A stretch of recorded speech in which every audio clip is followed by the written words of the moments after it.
أعوذ بالله من الشيطان الرجيم. بسم الله الرحمن الرحيم. وما من دابة في الأرض إلا على الله رزقها ويعلم مستقرها ومستودعها كل في كتاب مبين. والذي خلق السماوات والأرض في 6 أيام وكان عرشه على الماء ليبلوكم أيكم أحسن عملا. ولئن قلت إنكم مبعوثون من بعد الموت ليقولن الذين كفروا إن هذا إلا سحر مبين. ولئن أخرنا عنهم العذاب إلى أمة معدودة ليقولون ما يحبسون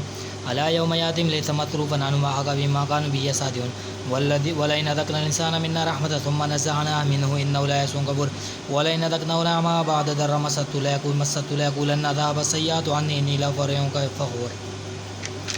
إلا الذين صبروا وعملوا الصالحات أولئك لهم مغفرة وأجر كبير. فلعلك تارك بعد ما يوحى إليك وذلك به تترك أن يقول لولا أنزل عليك كنز أو جاء معه ملك إنما أنت نذير والله على كل شيء وكيل. أم يقولون افترى قل فأتوا بعشر سور مثل مفتريات وادعوا من استطعتم من دون الله إن كنتم صادقين. فإن لم يستجيبوا لكم فاعلموا أنما أنزل بعلمه وأن لا إله إلا هو فهل أنتم مسلمون. ما كان يريد الله الحياة الدنيا وزينتها ونوفي لما مالهم فيها وهم فيها لا يبخسون. أولئك الذين ليس في الآخرة إلا النار وحبط ما صنعوا فيها وباطل ما كانوا يعملون. أفمن كان على بينة من ربه ويتلو شاهد منه من قبله ومن قبل كتاب موسى إماما ورحمة أولئك يؤمنون به ومن يكفر به من العذاب فالنار موعد فلا تك في مرية منه إنه الحق من ربك ولكن أكثر الناس لا يؤمنون. ومن أظلم ممن افترى على الله كذبا أولئك يرادون على ربهم يقولون أشهد هؤلاء الذين كذبوا على ربهم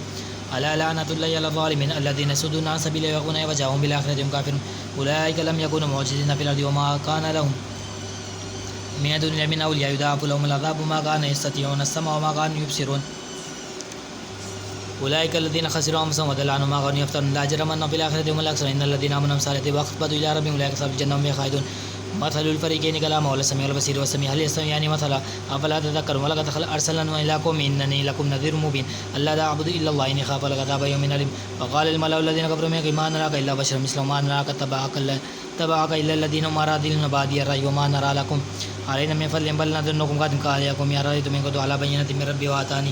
وآتاني رحمة من عندي فهم عليكم أن ألزمكموها وأنتم لا كارهون. ويا قوم لا أسألكم علما إن أجري إلا على الله وما أنا بطارد الذين آمنوا إنهم ملاقو ربهم ولكن يرون قوما تجهلون. ويا قوم من ينصرني من الله إن تردتم فلا تذكرون. ولا أقول لكم إني خزائن الله ولا أعلم الغيب ولا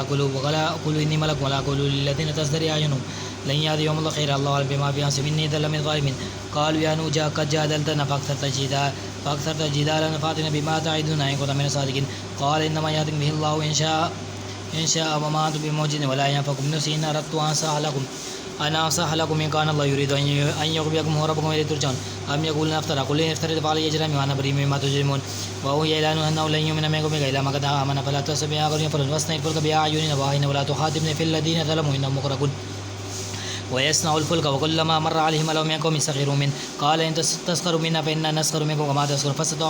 فسوف تعلمون من يأتي عذاب يخزيه ويحل عذاب عليه عذاب مقيم. حتى إذا جمرنا وفارت النور قلنا احمل فيها من كل زوج اثنين وأهلك إلا ما سبق لقول منه قول ومن آمن وما آمن معه إلا قليل. وقال اركبوا فيها بسم الله مجريها ومرساها إن ربي لغفور رحيم. وهي تجري بهم في موج كالجبال ونادى نوح ابنه وكان في معزل يا بني اركب معنا ولا تكن مع الكافرين. قال ساوي إلى جبل يعصمني من الماء قال لا عاصم اليوم من أمر الله إلا ما رحم وحال بينهم موج فكان من المغرقين. وقيل يا أرض ابلعي ماءك ويا سماء واقلعي وقيل الأمر وقيل الأمر واستوت على الجود فقيل له هودا لكم ظالمين. ونادى نوح ربه فقال ربي إن ابني من أهلي وإنك بعد الحكم وأنت أحكم الحاكمين. قال يا نوح إنه ليس من أهلك إنه عمل غير صالح فلا تسألني ما ليس لك به علم إني أدعوك أن تكون من الجاهلين. قال ربي إني أعوذ بك أن أسألك ما ليس لي به علم وإلا تغفر لي وترحمني أكن من الخاسرين. قيل يا نوح اهبط بسلام منا وبركة عليك وعلى ممن معك وأمم سنمطر ثم يمس من عذاب تلك من أنباء الغيب نوحي إليك ما قلت تعلم أنت ولا قومك من قبل هذا فاصبر إن العاقبة للمتقين. وإلى عاد أخاهم هودا قال يا قوم اعبدوا الله ما لكم من إله غيره إن أنتم إلا مفترون يا قوم لا تسألوني أجرا إن أجري إلا على الذي فطرني أفداكم. ويا قوم استغفروا ربكم ثم توبوا إليه يرسل السماء عليكم مدرارا ويزدكم قوة إلى قوة ولا تتولوا مجرمين. قالوا يا هود ما جئتنا ببينة وما نحن بدارك عن قولك وما نحن لك بمؤمنين إن نقول إلا تراك بعض أهل بسوء قال إني أشهد الله وأشهد أني بريء مما تشركون من دون فكيدوني جميعا ثم لا تنظر إني توكلت على الله ربي وربكم ما من دابة إلا واخذ بناصيته إن ربي على صراط مستقيم. فإن تولوا فقد أبلغتكم ما أرسل به إليكم واستغفروا ربي قوما غيرهم ولا تضرون شيئا إن ربي على كل شيء حفيظ. ولما جاء أمرنا نجينا هودا والذين آمنوا معه برحمة منا ونجينا من عذاب غليظ. وتلك عاد جهاد بآيات ربهم وآثروا الرسل واتبعوا أمر كل جبار يعني وأتبع في هذه الدنيا لعنة ويوم القيامة على إن هذا كفر ربهم على بد لهذه القوم من هود وإلى ثمود أخاهم صالح قال يا قوم اعبدوا الله ما لكم من إله غيره هو أنشأكم من الأرض واستعمركم فيها فاستغفر ثم توبوا إليه إن ربي قريب مجيب قالوا يا صالح قد كنت فينا مرجوا قبل هذا تنهانا أن نعبد ما يعبد آباؤنا وإننا لفي شك مما تدعون إليه مريب قال يا قوم يا رب من كنت على بينة من ربي وآتاني من رحمة فمن ينصرني من الله إن عصيت فما تزيدونني غير تقصير وقال يا قوم هذه ناقة لكم فتأكل في هذه ولا تمسوها بسوء فيأخذكم عذاب كريم فعقروا فقال تمتعوا في دارهم 3 أيام ذلك وعد غير مكذوب فلما جاء أمر نجينا سالم والذين آمنوا معهم برحمة منا ومن خزي يومئذ إن ربك هو القوي العزيز وأخذ الذين ظلموا الصيحة فأصبحوا في ديارهم جاثمين قال لم يكن في ألا إن ثمود كفروا ربهم على بعدا لثمود ولقد جاءت رسلنا إبراهيم بالبشرى قالوا سلاما قال سلام فما لبث أن جاء بالهدي فلما رأى أيديهم لا تصل إليه نكر وجه من خيفة قالوا لا تخف إن أرسلنا إلى قوم لوط وامرأته قائمة فذلك البشر فبشرنا بإسحاق ومن وراء إسحاق ويعقوب قالت يا ويلتى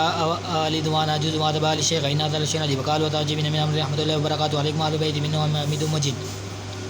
فلما ذهب عن إبراهيم الروع وجاءت البشر يجادل في قومه إن إبراهيم لحملين أواه مبين يا إبراهيم أعرض عن هذا إنك جاء أمرك وأن مادم عذاب غير مردود ولما جاء رسلنا لوطا سيئ بهم وذاق بهم ضرب قال في مناخب وجاءوا قوم يهرمون إليهم قبلهم يعملون السيئات قال يا قوم هؤلاء بناتي عدو لكم فاتقوا الله ولا تخزوني في ضيفي أليس منكم رجل رشيد قالوا لقد علمت ما لنا في بناتك من أحد وإنك لا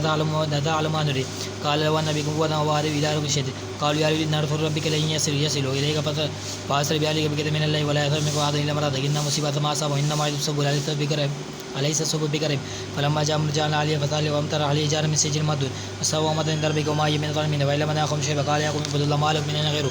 ولا تنقصوا المكيال والميزان إني أخاف بخير وإني أخاف عليكم عذاب يوم محيط ويا قوم أوفوا المكيال والميزان بالقسط ولا تبخسوا الناس أشياءهم ولا تسرفوا في الأرض مفسدين بقية الخير من كتب مؤمن وما أنا عليكم بحفيظ قالوا يا شيخ صلاتك تأمرك أن نترك ما يعبد آباؤنا أو أن نفعل في أموالهم ما نشأنك لنا الحليم الرشيد قال يا قوم يا رب من كنت على بينة من ربي وارزقني منهم رزقا حسنا وما أريد أن أخالف إلا ما نهاكم عنه إن أريد إلا الإسلام استطعت وما توفيقي إلا بالله عليه توكلت وإليه أنيب ويا قوم لا يجرمن شنآن قوم في شقاق أن يصيبوا مثل ما أصاب قوم وعاد وقوم هود وقوم صالح وما قوم لوط منكم بهذه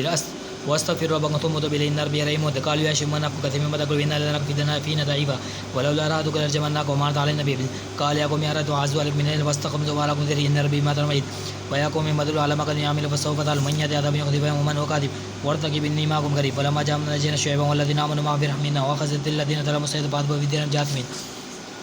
قال لم يكن في على بعد لمدين كما بيت ثمود ولقد أرسلنا موسى بآياتنا وسلطان مبين إلى فرعون وملئه فاتبعوا أمر فرعون وما أمر فرعون ربي رشيد يقتل يوم القوم ويوم القيامة فأوردهم من النار وبئس الورد الموت وأتبع بهذه لعنة ويوم القيامة بئس الرد المردود ذلك من أنباء القرى نقص عليك من قائم وسن وما ظلمنا ولكن ظلموا أنفسهم فما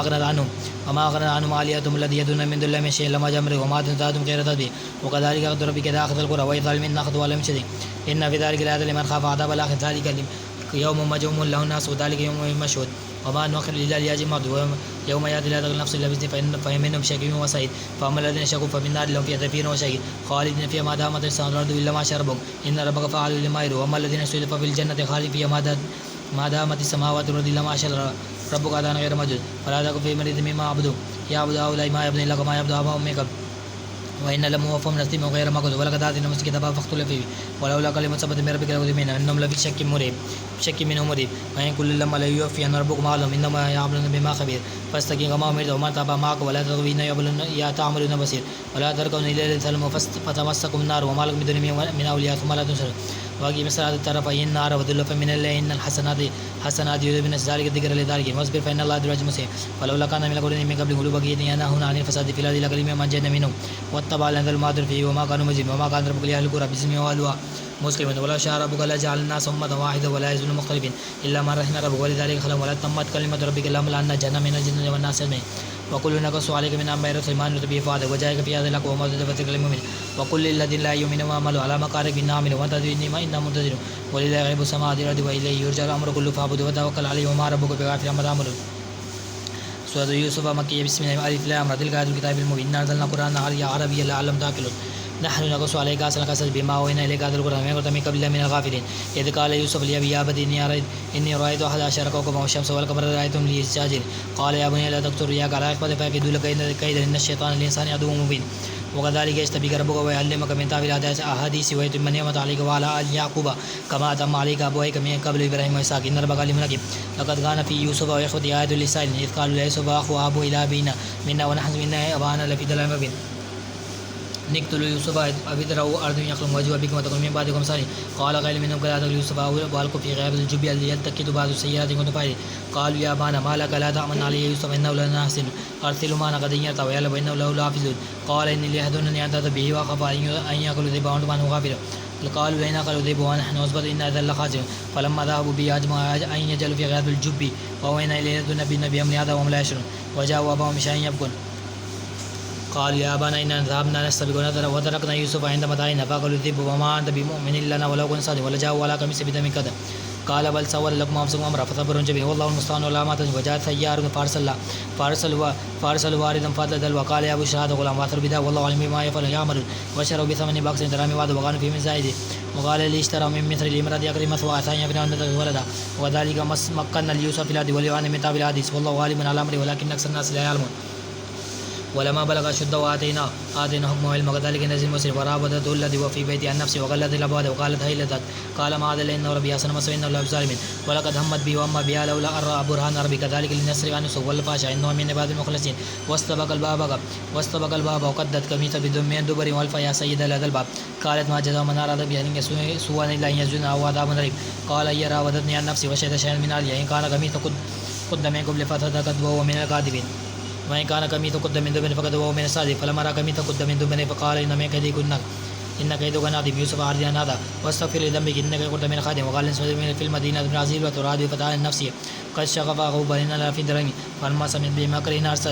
أرسل إلينا وعد لهن مدة وعد كل واحد من السكين وقالت اخرج علينا فلما رأينا أكبرناه وقطعنا أيديهم وقلنا حاشا لله ما هذا بشر إن هذا إلا مكروه قالت فدعني كل ذي لمتن فيه ولقد راودته في عن نفسي فاستعصم ولئن لم يفعل ما أمره ليزن ولا يكونن من الساخرين قال رب السجن أحب إلي مما يدعون إليه ولا تصرف عني كيدهن إني أصب إليهن وأكن من الجاهلين فاستجاب له ربه فصرف عنه كيدهن إنه سميع عليم ثم بدا من بعد ما رأوا الآيات ليزن حتى ودخل معه السجن فتيان قال أحد إني أراني أسر خمرا وقال آخر إني أراني أحمل فوق رأسي خبزا تأكل الطير منه نبئنا بتأويله إنا نراك من المرسلين وقال لا يأتيكم طعام ترزقانه إلا نبأتكم بتأويله قبل أن يأتيكم كذلك مما علمني ربي إني تركت ملة قوم لا يؤمنون بالله واليوم الآخر هم كافرون واتبعت ملة آبائي إبراهيم وإسحاق ويعقوب وما كان أن نشرك بالله من شيء ذلك من فضل الله على الناس وعلى الناس ولكن أكثر الناس لا يشكرون يا صاحب السجن أرباب متقين خير من الله وإلى الكار ما تعبدون من دون الله ما سميتم وأنتم وآباؤكم ما أنزل الله من سلطان إن الحكم إلا لله أمر أن تعبدوا إلا إياه ذلك الدين القيم ولكن أكثر الناس لا يعلمون يا صاحب السجن أمادكم فاسكي ربه خمرا وما الآخر فاسلوا فتأكلوا طير من رزق قضي الأمر الذي فيه تستني وقال للذي ظن أنه ناجي منهم اذكرني عند ربك فأنساه الشيطان ذكر ربي فلبث في السجن بضع سنين وقال للملك إني أرى سبب بقرات سمان يأكل سبع سجاب وسبع سبلات وخضر وأخرى يابسات يا أيها الملأ أفتوني في رؤياي إن كنتم لتريدون تعبرون قالوا أدخاس ولهم وما أنا بتأويل أحلام بمعلم وقال الذين نجوا الدار بعد أمتها أنا نبيك بتأويل فارسلون يوسف أيها الصديق أفتنا في سبيل بقرة سمان يأكلون سبع سجاب عجاب وسبع سبلات وخضر وأخرى يابسات لعلي أرجع إلى الناس لأني قال تدرون 7 سنين دأبا فما حصل القدر